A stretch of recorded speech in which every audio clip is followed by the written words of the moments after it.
નમસ્કાર, હું છું કેતલ અને આપ જોઈ રહ્યા છો CV24। મુખ્યમંત્રી ભૂપેન્દ્રભાઈ પટેલની ઉપસ્થિતિમાં ગાંધીનગર ખાતેથી હેલ્થ ડિપ્લોમસી અંગે સંવાદનો પ્રારંભ કરવામાં આવ્યો છે। ગાંધીનગરના IIPH ખાતે હેલ્થ ડિપ્લોમસી અંગે સંવાદનો પ્રારંભ થયો છે।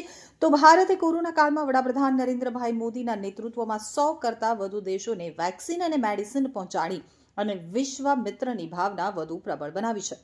મુખ્યમંત્રી ભૂપેન્દ્રભાઈ પટેલે જણાવ્યું કે વડાપ્રધાનના નેતૃત્વમાં ભારત ગ્લોબલ સાઉથના દેશમાં જેનેરિક દવાઓ ઉપલબ્ધ કરાવવામાં તેમજ ફાર્મસી રેગ્યુલેશન વર્કમાં સહયોગ પૂરો પાડી રહ્યું છે।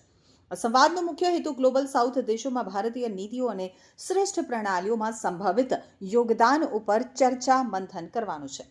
તો આરોગ્ય સુરક્ષા સુધારવા, ગરીબી ઘટાડવા અને સમાનતા વધારવા માટે ગ્લોબલ સાઉથ દેશો વચ્ચે પરસ્પર સહયોગ સહિતના વૈશ્વિક આરોગ્ય મુદ્દાઓ પર આ સંવાદમાં ધ્યાન કેન્દ્રિત કરવામાં આવ્યું છે।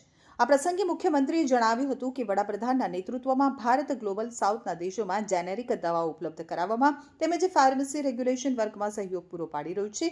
તો આરોગ્ય મંત્રી ઋષિકેશ પટેલે આ પ્રસંગે જણાવ્યું હતું કે ગુજરાતના તત્કાલીન મુખ્યમંત્રી અને હાલ દેશના વડાપ્રધાન નરેન્દ્રભાઈ મોદીના નેતૃત્વમાં ગુજરાતની આરોગ્ય વ્યવસ્થાઓ વિશ્વ સ્તરીય બની છે। આરોગ્ય ક્ષેત્રે પણ સંશોધન કરતી એક અલાયદી સંસ્થાનું વિચાર બીજ પણ IIPH સ્વરૂપે નરેન્દ્રભાઈ મોદીએ જ રોપ્યો હતો, જેનો મુખ્ય ઉદ્દેશ IIT, IIM જેવી સંસ્થાનું નિર્માણ કરવાનો હતો। આજે IIPH એ આરોગ્ય ક્ષેત્રે તેના સંશોધન કાર્ય થકી સમગ્ર દેશમાં નામના મેળવી છે, તેમ મંત્રીશ્રીએ ઉમેર્યું હતું।